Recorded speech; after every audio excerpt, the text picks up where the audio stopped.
Good afternoon, everyone. Welcome to the Summer 2026 KIIS Student Orientation. This is one of my favorite days of the year. I recall being a student myself in your position, and that combination of excitement and butterflies is a wonderful thing, and to see all your faces, both the excitement and some of the trepidation, and your parents is great, and that's part of the process, and that's completely normal. So thank you so much for making the trip down to beautiful Bowling Green, Kentucky, and the campus of Western Kentucky University. I would just like to start by thanking all of your individual schools. KIIS is a pretty remarkable, in my very biased opinion, organization. It is a faculty-led study abroad consortium that is in its 51st year, started in 1975. And it is your schools that come together to form this study abroad organization. And so I just would like to give a big shout out to all your schools, as well as Western Kentucky University, which serves as KIIS's sponsoring institution. KIIS is based on the campus here, and there are so many people at your respective institutions, professors, professional staff, and at WKU who make KIIS possible. So thank you to your institutions and to Western Kentucky University.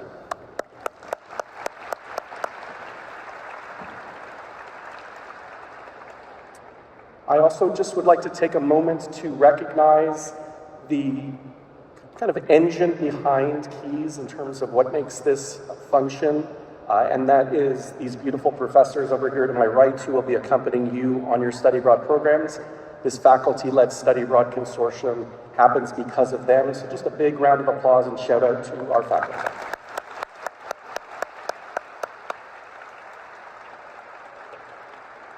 My name is John Diskin, Dr. Diskin. I'm the Executive Director of KIIS. I'm going to speak to you today for approximately 25 minutes. Then on our phones, we're going to do a pre-departure assessment. We will give you the QR code for that soon. And then the order of the day afterwards, I will call by program. When you hear your program called, your faculty will come here. You will exit this room with your faculty and go to a classroom where you will have the nuts and bolts 2.5 to 3 hour orientation for your individual program. And parents, who are more than welcome to join that as well. I just want to take also a moment to recognize the kind of courage, bravery, your intrepid nature for choosing to study abroad. It's not everybody that makes the decision to do it, and I think many students who do come to regard it as one of the best, if not the best, decision they made during their 4 years of college or university life. And so just a big shout out to all of you for making the decision to come and to study abroad. And I know I'm in this position, and it obviously has had an impact on my life, but to hear how many students talk positively about their study abroad experiences, we very much wish that that is the case for you this summer. And we also recognize that none of this is possible without the support of your family and friends, and notably your parents and grandparents and other loved ones who make this possible, both in terms of the support they provide you and financially, often assisting you, if not sometimes assisting you fully in the process of being able to go abroad. So just a big thank you to your parents, grandparents, legal guardians, loved ones who are here today or who are not here, who have made this journey for you possible.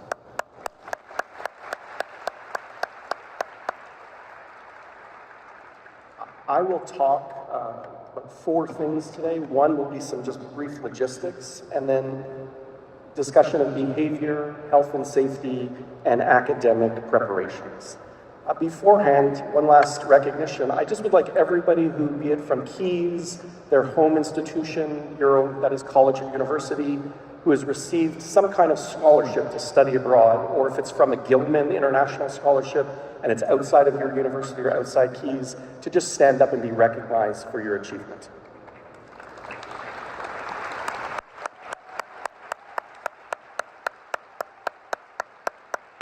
Congratulations.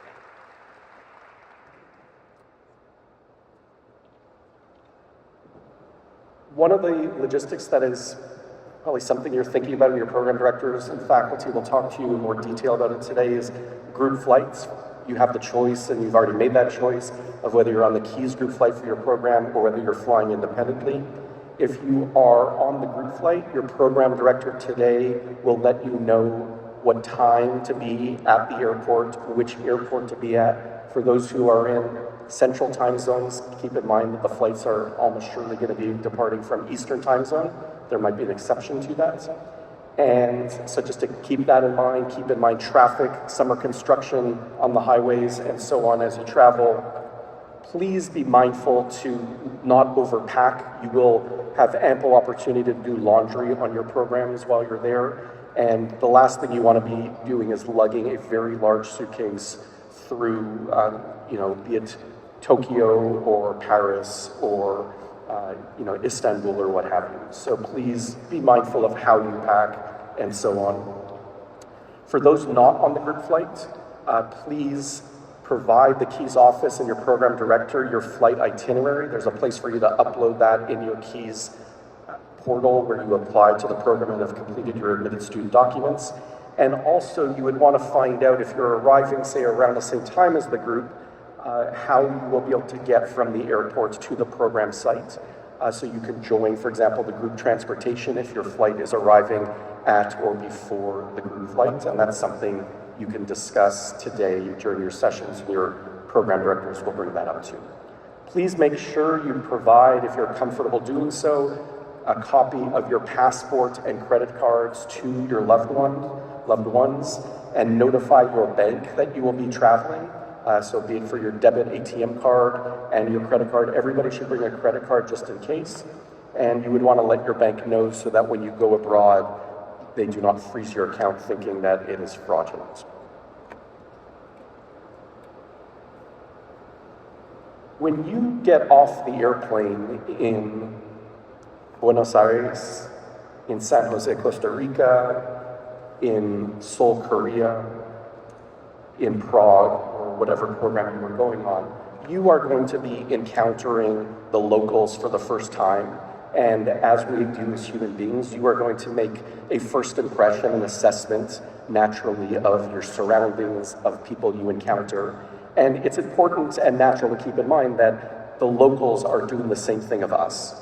As we arrive, they are making a first impression of us as foreigners, of us as Americans, or studying at an American school if you're not a US citizen.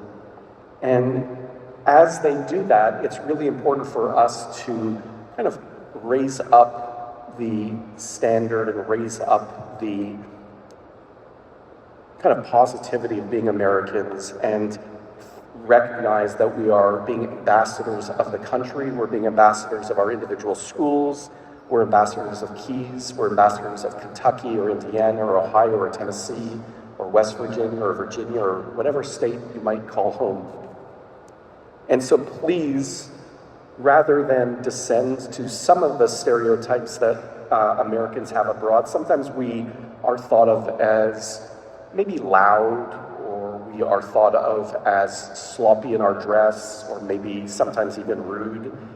Please do the opposite. Try to take these 2 weeks, 4 weeks that you're going to be abroad to raise the expectations, to show them how awesome Americans are, and be mindful in the context of going abroad at this time politically that we have frayed some of our friends' relationships with other countries. And so that's just something that I think, while I don't expect you on your study abroad to create world peace in one day, I think in the long term, these programs and the interactions you have with other people locally can help with our relations as a country and globally. Being a foreigner does not excuse you from respecting local customs, practicing standards of behavior that are norms in those countries, and disobeying laws. So please be mindful that if you or your behavior is inappropriate, you put yourself at risk, you put other people on the program at risk, you break laws, you will be removed from the program and you will be sent home. And I don't expect this of any of you, but the consequences would be you would automatically fail your class or classes. There would be no refund of any kind. Your home campus will be notified and you will have to pay your own way to get home. common causes of unacceptable behavior on a program, and this is broadly speaking about study abroad, students going to other countries across the United States, that is Americans going abroad. Alcohol is the #1 reason why American college students end up in some form of injury or bad situation. Alcohol is kind of culturally different abroad. It's not the practice in most countries to stand upside down with a funnel going down your throat, as we have seen in some movies and so on. So please, if you do choose to drink while you're abroad, please be very mindful of the cultural component of that. Be mindful of moderation. I can't stress that enough, as Aristotle did. Moderation, moderation, moderation. Don't do something that's going to put yourself at risk and make yourself incapacitated. That would be reason for you to return home, to be expelled. Drugs are completely prohibited. High-risk activities in your program handbook, there's a list of high-risk activities, bungee jumping, all things of that nature that automatically would jump to mind. But more significantly, in terms of day-to-day life, you are prohibited on KIIS programs for using a bicycle or any battery-operated scooter, electric scooter, what have you. Why? Because the second biggest reason for accidents and injury among American college students going abroad are traffic accidents. And I can speak to you from firsthand experience. When I was in my mid-20s, back in the 19th century, I was in Bogota, Colombia for 6 months as a student, and there were 3 lanes of traffic going this way, a grassy median, 3 lanes of traffic going that way. And I had been there a long time already, and I looked to my left, and I jogged across the street because there were no cars coming. I was needing to go to the other side of the 6 lanes to catch a bus going the other way. And I forgot during rush hour that of these 3 lanes descending this way, one of them goes this way. And I did get hit by a minivan, the side mirror of a minivan, and I was really, really lucky. And so we don't want you to be in any position where you're in an urban area where bicycles are very common, for example, in Europe or in Asia, Latin America, and you are not accustomed to that and you try to do that. So we prohibit that for overall safety. You want to do that after the program's over on your spare time, but not during the program dates. If you break the laws of the country, that is also a reason for you to be sent home. A word about health and safety. KIIS programs have a lot of activity on them. You will be doing a lot of walking. We're not talking marathons, but in the course of a given day, you might walk 5 to 10 miles, and that is not uncommon. And it's not to say you're going to walk 5 to 10 miles nonstop, and you're going to be jogging in some fashion. You will be walking with a group or in groups, but it could be a lot, and you might want to take the next 4 weeks, 6 weeks before your program starts to acclimate yourself to walking more, regardless of whatever your physical condition is, just to get yourself used to that. Go walk around your campus a little bit more, go walk around your neighborhood. If you have a dog, go walk your dog more, and what have you. Please be mindful when you're abroad that eating well, drinking lots of water are imperative, and getting good sleep is really important. So I don't think there's anything you can do to take better care of yourself than eating well, having lots of water, and getting good rest. All KIIS programs include robust medical insurance. You should have all received an email from culturalinsurance.com to your email in the last 3 weeks. With your electronic, it'll be a PDF medical insurance card. If you did not get that email, please check your junk folder. The medical insurance basically works twofold. If it's something minor, you have an upset stomach, you want to visit a doctor, and maybe the doctor, she comes to prescribe medication that you then go to the pharmacy to get, you would pay that out of pocket. Somebody would go with you, of course, to the clinic or the hospital or the physician's office, and the pharmacy receipts you would pay out of pocket, and then KIIS will give you the sheet for what you need to file for reimbursement for that. You'll get reimbursed at 100%. A paper check from the insurance company will get sent to you about 4 to 6 weeks after you send that in, and you have 12 months from the time of that incident to send it in. So that's why you want to bring a credit card.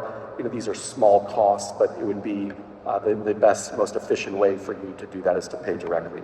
If it were something more serious, somebody broke an arm, and obviously getting you medical attention first and foremost is our priority. And then what we will do with the medical insurance is set up between the insurance and the hospital a guarantee of payment, GOP as they call it, direct payment between the insurance and the hospital to just facilitate the whole process. And that works in 98, 99% of cases. And if it doesn't, we have other options to get that payment to the clinic. So please bring a credit card with you. It's just a requirement so that you have that in the event of. Your program directors will go over the medical insurance with you in more detail today. Some students have peanut allergies, some students have, physical mobility issues. Some people, like myself, are a little overweight, and some people, might have some mental health challenges. And so, the policy that we have covers both physical and mental health.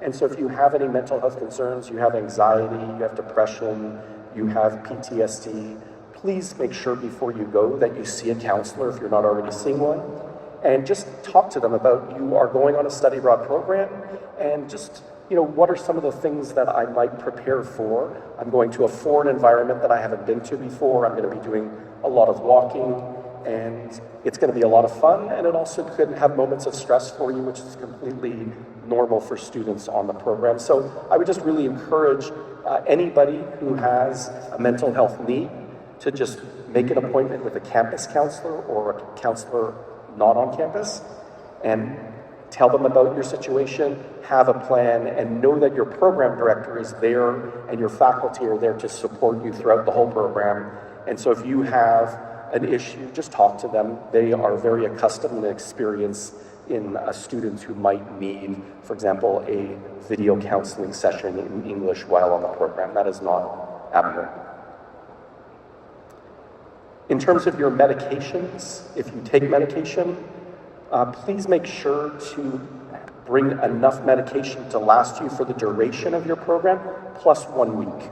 Why plus 1 week? Just in case there is a flight delay on the back end, and if a flight delay happens, usually in a kind of bad case scenario, it might be like a 1 day over. But we did have a case this winter on the KIIS Italy winter program, where the students, because of a massive weather system in Western Europe, had to spend 4 extra days in Italy. We've never had that happen before, but it did. And so students who were in that situation would want to make sure that they had enough of their medication to last them for something like that. So it's just an added precaution.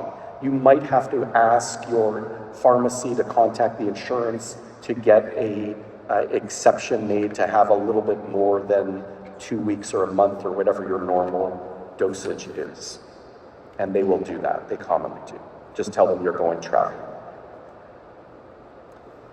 In the event on your program, if something were to occur, let's say there were an earthquake, or let's say there were, a terror incident, or let's say there was political disturbance, you will want, this will be something your program directors will also talk with you about today, but you will want to proactively, you will have a group WhatsApp or a group like GroupMe or some form of communication. Some of the Asian countries use one of the local WhatsApp versions over there to proactively just let your program director know, hey, I'm safe and accounted for, and you will have, as part of today's discussion in your programs, where is the emergency meeting place in the event that, say, communication is cut down, like if internet stops working because of a natural disaster or something like that, so you would know where to meet up with the group and get there as soon as you can. If the local authorities tell everybody, and you're among that group locally, everybody stay put because it's not proper or safe right now to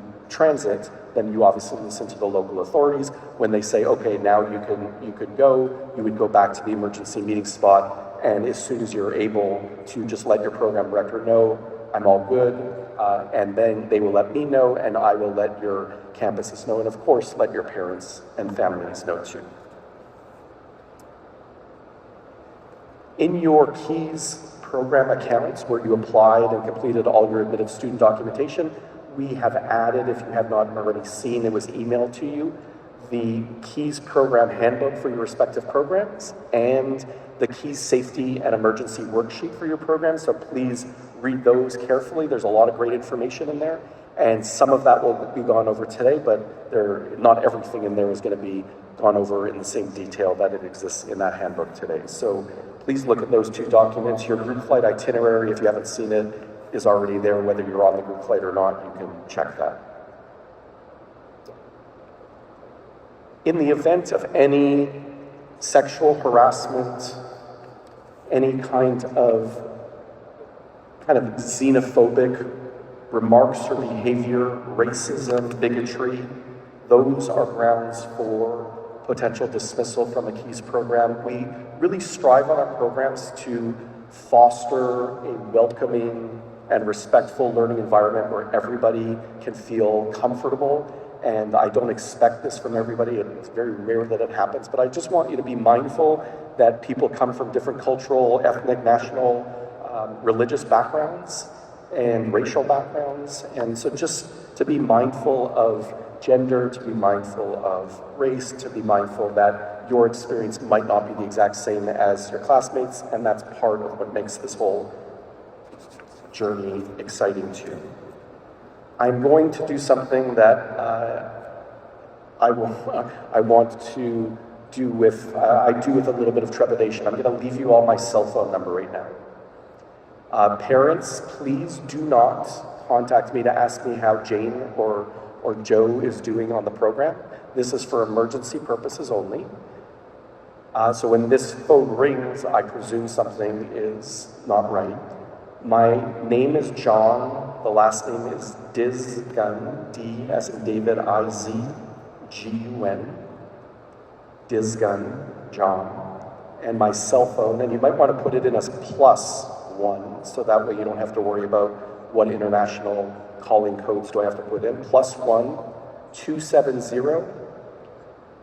227 2288. 270 227 2288.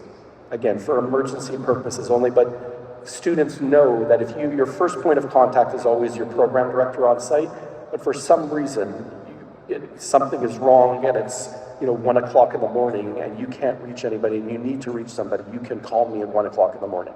I will pick up the phone. As you embark on these programs, and just to take a kind of final moment here to talk about academic preparation, these study abroad programs are not some vacation trip. You are going to study abroad. You're going to take courses for academic credit, and your courses will be rigorous and they'll be exciting. And some of what you will do on your study abroad programs will not be like anything you do on campus, and then some things could be in terms of some traditional classes or lectures, but a lot of the learning takes place in active learning style, excursion-based learning, getting you into the international context. Why else would you be doing this if you're not studying abroad and taking advantage of everything locally as much as we possibly can? And in many cases, the learning experience you can kind of think of as a 24/7 experience. And that doesn't mean you're going to have classes and excursions 24/7, and it doesn't mean that you won't, on most days, if not every day, have free time, because that's very important. But just during that free time, a lot of your most significant learning cultural moments might happen outside of classes and excursions, with the hope that the foundation that your faculty provide in those classes will allow you to have deeper free time moments, deeper cultural connections with locals, have conversations that if a random tourist sat down, they would not have the background and understanding that you are developing while you're abroad. One of the goals on these programs is to get you to think about difference, embrace difference. Does not mean that you have to agree with that difference. We strive, a goal of KIIS, an underlying goal is to make you as culturally uncomfortable as possible while on these programs, while keeping you, of course, safe. By culturally uncomfortable, we want to push you to think and experience things that are different than what you are used to here, and have that enhance your learning, enhance your class, and ultimately enhance your personal and professional lives beyond the program. It's really, really important before you go to learn a little bit more about the place that you're going to. So obviously starting with a map of where you're going, that's very important. Know where Japan is, know where Italy is, know where Buenos Aires is, and what have you. But more significantly, your program directors today will talk to you about some online resources that are available where you can, CIA Factbook is just one, freedomhouse.org is another, where you can learn information about your individual country or countries that you are visiting. The more prepared you are, the better your experience will be in terms of your academic cultural experience. I also really encourage you, KIIS is, from its outset in 1975, encouraged the study of foreign languages. For many of you, your courses are going to be in English, and for many of you, you will not speak any of the local language, and that's completely fine and normal. But I would really encourage you to learn 5 to 10 words in the local language or languages that you are going to, so that you can say hello, you can say thank you, you can say you're welcome, you can have moments of interaction. You will be shocked at how 2, 3, 5 words to locals, how that will open up their interaction with you and provide you with a deeper experience. So learn about the place you're going to, learn 5 words of the place you're going to in the local language.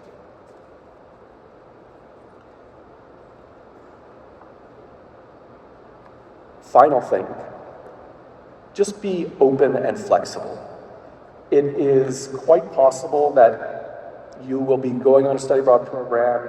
On a given day, you're to go visit this museum, and you're going to take the subway to get there, and then next thing you know, in Paris, there's a national strike on transportation, and as a result, the workers of the museum in solidarity are closing the museum that day.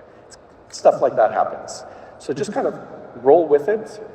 Be flexible, be open, and know that your professors are very versed in pivoting when needed, and some of those moments turn out to be some of the best days. And so I leave you with be open, be flexible, and as my grandmother always would say, don't be stupid.